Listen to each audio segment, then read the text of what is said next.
Alors, salut tout le monde, aujourd'hui nous avons commencé le montage vidéo, proprement dit. Tout d'abord, nous allons ouvrir le logiciel Premiere Pro. La version que j'ai ici, il est bien vrai que ce n'est pas la version la plus récente que j'ai, mais c'est avec Premiere Pro 2020 que nous avons travaillé.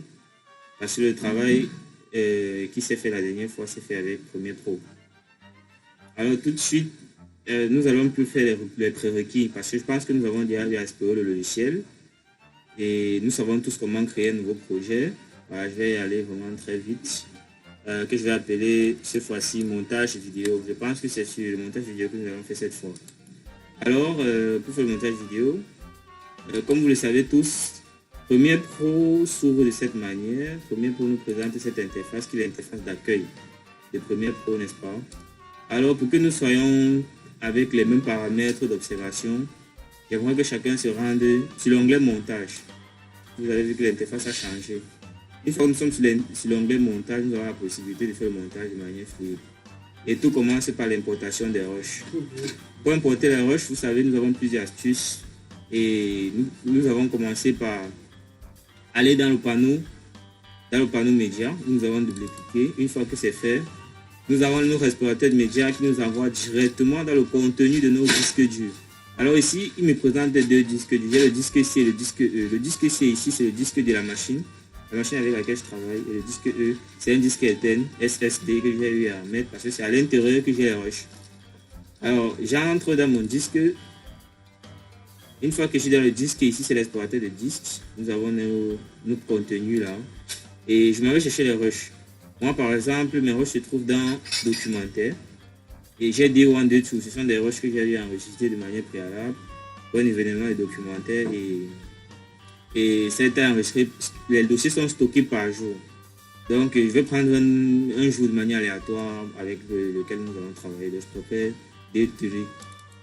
Le troisième jour, ici nous avons afternoon et morning, donc le matin et le soir.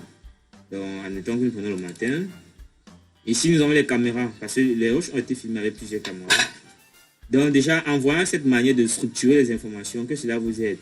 Pour ne pas se perdre pendant le montage, vraiment en dérochant, c'est-à-dire en retirant vos vidéos de la caméra pour l'ordinateur ou pour vos disques de stockage, vraiment, il faut les structurer.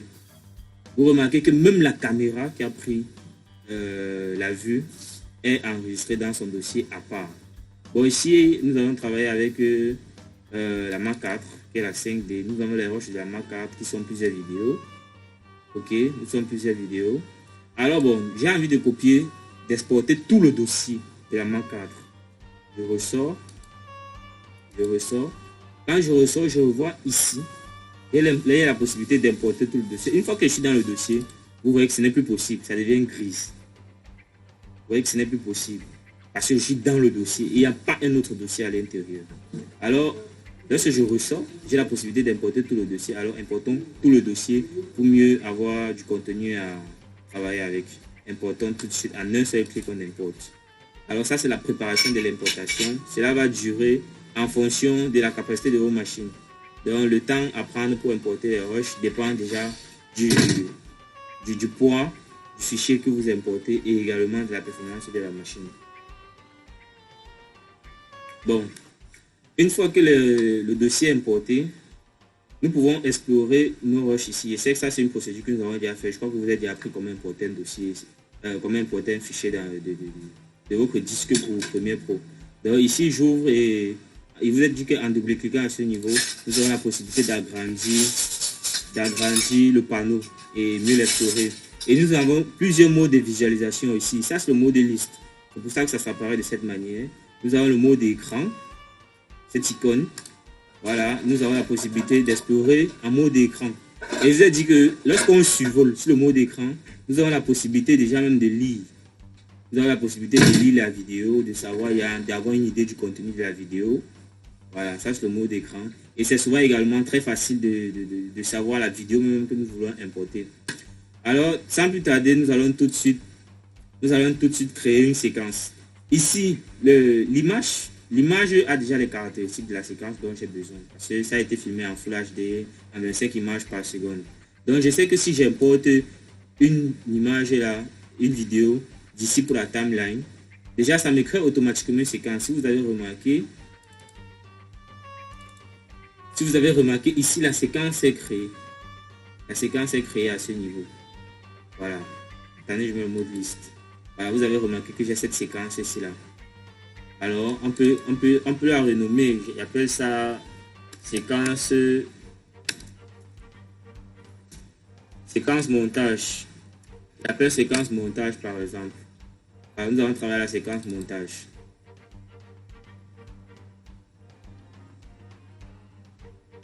Bon, nous allons visualiser les rushs. Parce que je vous ai dit, pour pouvoir savoir où faire le code et sélectionner les portions d'image, il faut toujours visualiser les rushs avant de pouvoir savoir à quel niveau est-ce qu'on. Ici, lorsque la séquence est créée à ce niveau, nous pouvons supprimer le rush. Même en supprimant le rush qui est déjà sur la timeline, la séquence reste. Voilà, vous avez vu que la séquence est restée. Alors, essayons de lire quelques rushs pour faire du montage. On va dire l'idée du montage. On lit un rush. On lit. Vu qu'il s'agissait d'un documentaire, le documentaire d'un workshop, alors allons un peu très rapidement. Bon, admettons que cet espace est un élément intéressant. Je vous ai dit que le raccourci clavier pour faire le code in, pour pouvoir copier l'espace pour la portion à importer sur la timeline, la table de montage, le raccourci clavier c'est I. Alors une fois qu'on appuie sur I, on lit et on appuie sur Out, sur O pour Out pour pouvoir avoir la portion. Je vous ai dit que lorsqu'on importe sur la vidéo, on a la possibilité de prendre le son et l'image. Or, lorsqu'on tire sur l'icône image, on a l'image seule qu'on importe. Et lorsqu'on tire sur cette fréquence, on a l'audio seul. Mais dans notre cas, nous avons besoin des deux. Bon, ça dépend. Mais je préfère que nous prenions les deux. Nous avons ici là et nous pouvons visualiser ça sur la timeline. Je crois que j'ai pu à rappeler ce que c'est que la timeline. La timeline, c'est la table de montage. C'est l'espace où on fait le montage. Et ici là, sur le moniteur programme, permet de visualiser déjà les éléments que nous sommes en train de monter. Bon, allons tout de suite chercher notre vidéo. Cette vidéo me paraît un peu intéressante. On cherche l'espace qui peut être captivant. Donc peut-être ici. On décide de prendre un in et out. Vous avez fait ça de manière très rapide. Donc pour le moment, je vais avancer la vidéo parce que c'est la même action qui se répète.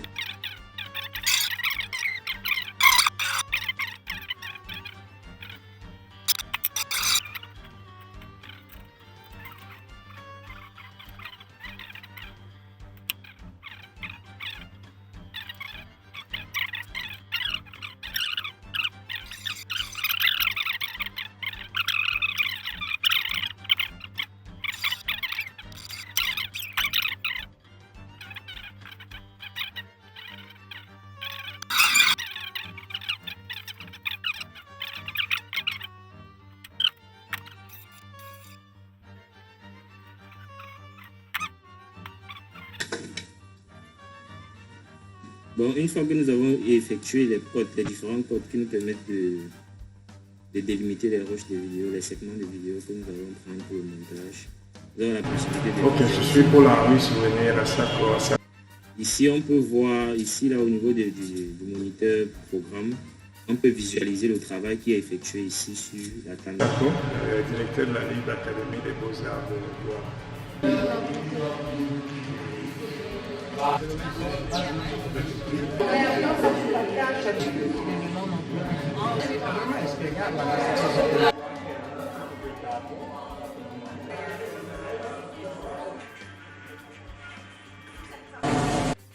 Je pense que vous avez un peu compris le principe.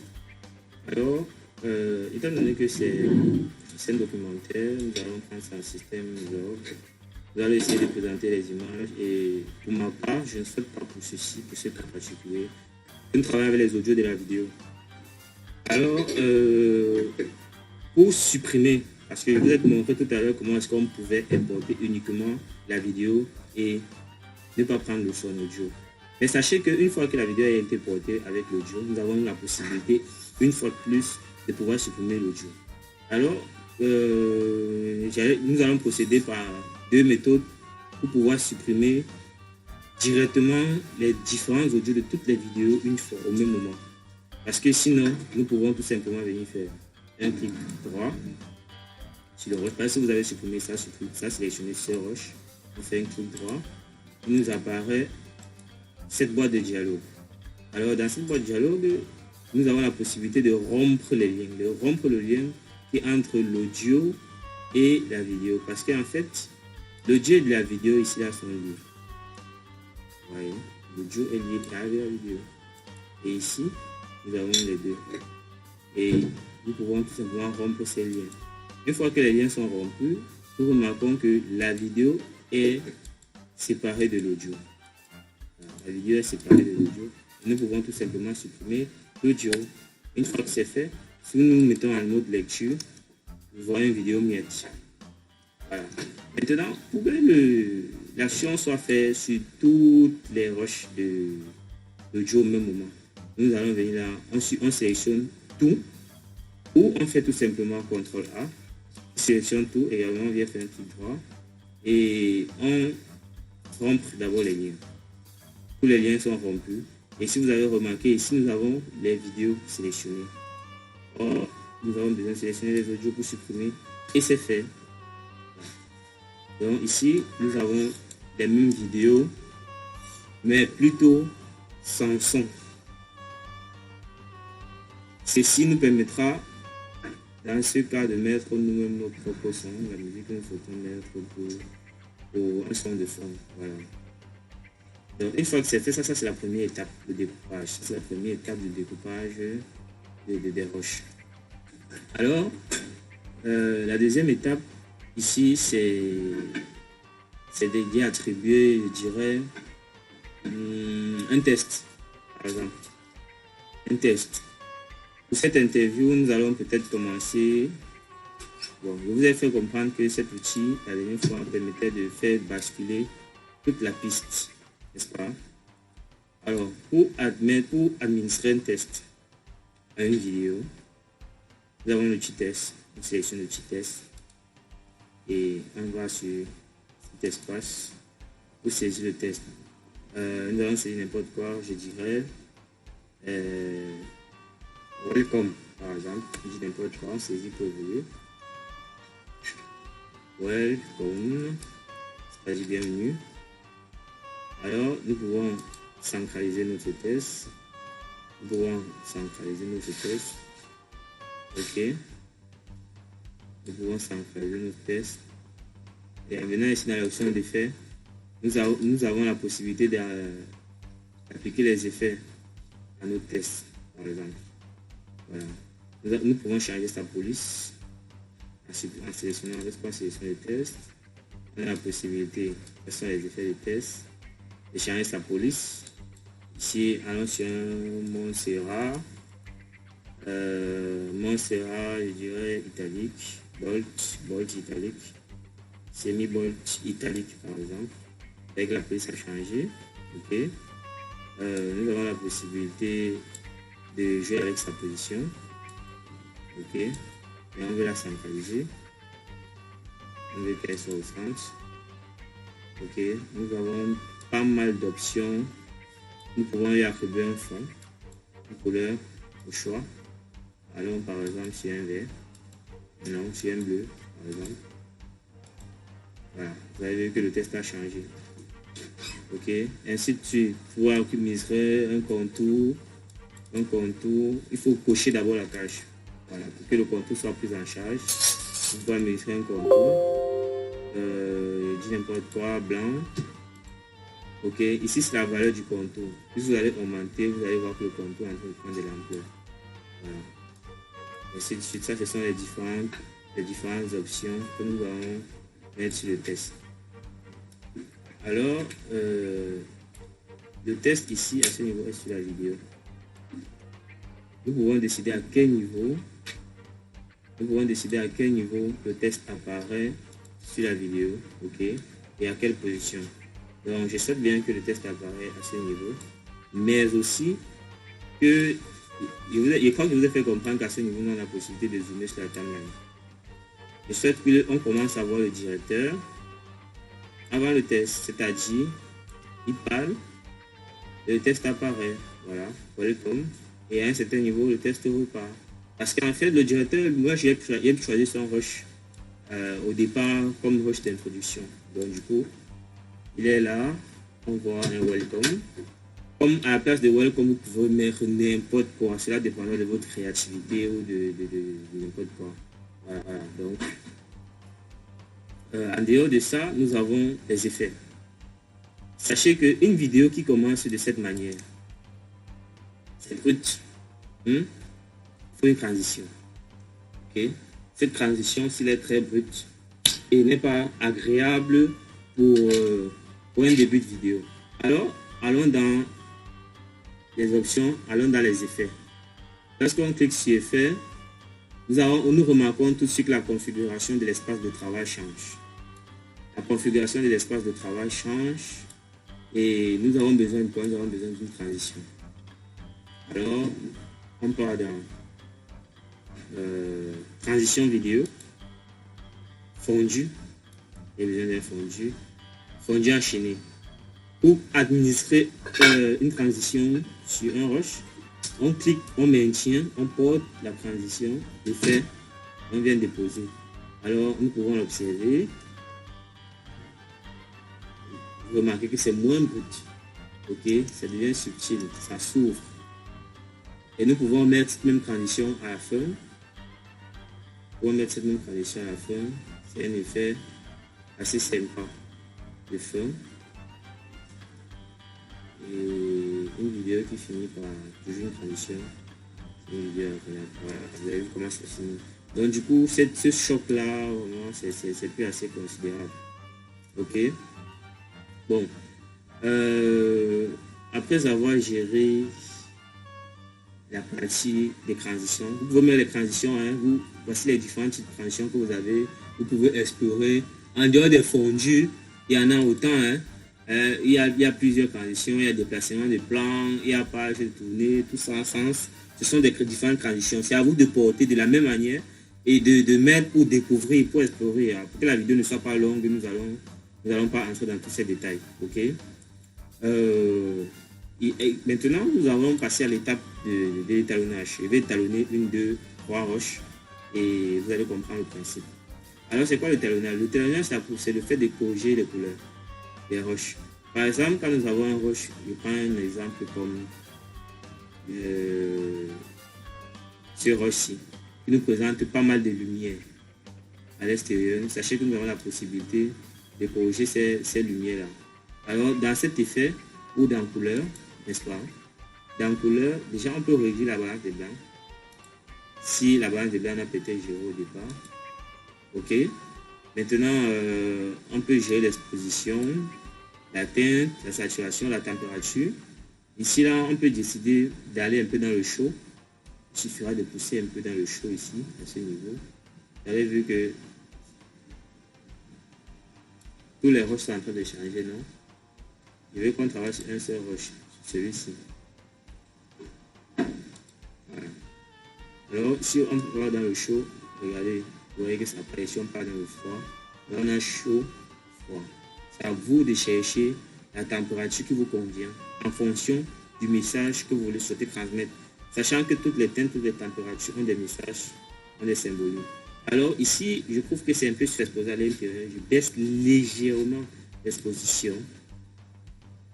Bon, je crois que l'exposition ça allait.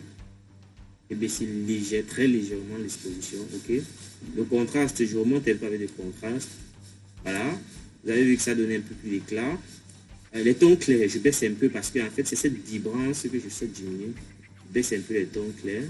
Voilà, question de récupérer un peu le détail sur les personnages. Vous voyez, ce n'est plus agressif, ça n'agresse plus l'œil. Les tons foncés, j'essaie de faire ressortir également un peu de tons foncés pour mieux gérer le contraste. Voilà, un peu de tons foncés. Les blancs, j'ai envie d'atténuer pas mal de blancs. Alors je baisse un peu les blancs. Voilà, une fois de plus, vous voyez, ça adoucit. Voilà, ça adoucit. Les noirs également, je libère un peu pour faire sortir un peu de détails sur les personnages. Voilà, je pense qu'à ce niveau déjà, vous pourrez avoir beaucoup d'éléments nécessaires pour pouvoir corriger votre couleur. Voilà. Après ça, nous allons mettre du son à notre vidéo. Ça, c'est un rush. Je vais faire juste un rush pour que vous puissiez comprendre le principe afin de le faire. À chaque fois que vous aurez des détails, faites-moi savoir en commentaire vos difficultés, faites-moi savoir en commentaire, laissez-moi les messages et on reverra cela les prochaines fois. Alors, il nous faut administrer un son. Pour le son,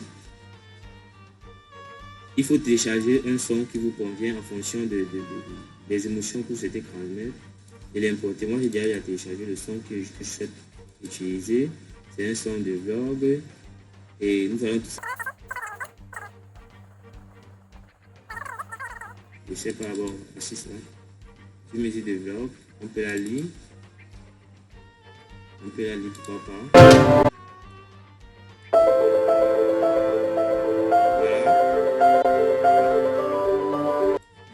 Voilà. Dans ce cas, je prends quoi? L'audio. Faites comme si je prends uniquement l'audio. Vous voyez que l'audio est très long par rapport à mon travail, par rapport à ma timeline, mais je peux réduire pour aligner. Alors, vous allez voir la différence entre une vidéo avec et sans son. Alors, vous verrez tout simplement ce que ça se présente.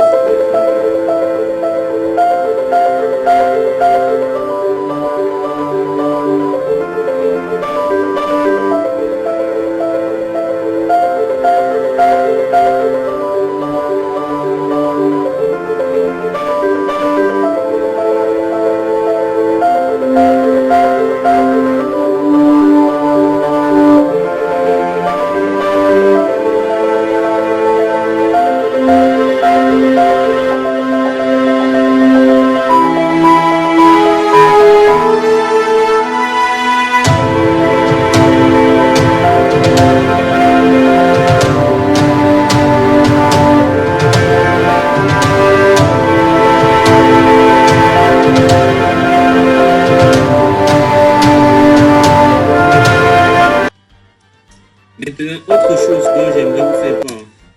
dont j'aimerais vous faire part, si vous avez remarqué, à la fin, la musique est finie de manière brusque. La musique est finie de manière brusque.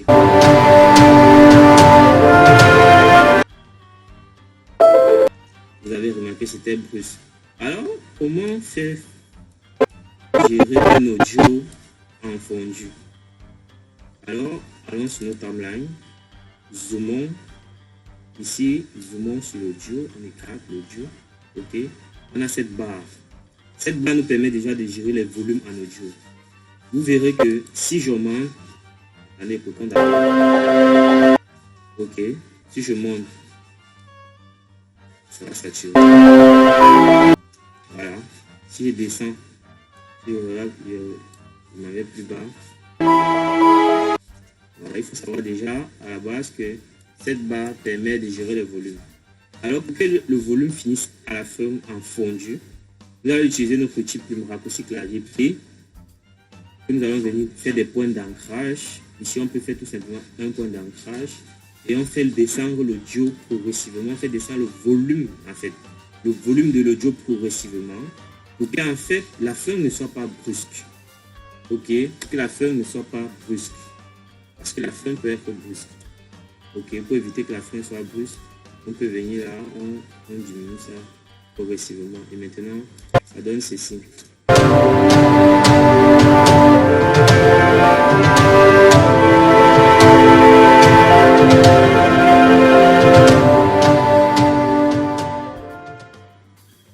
Voilà.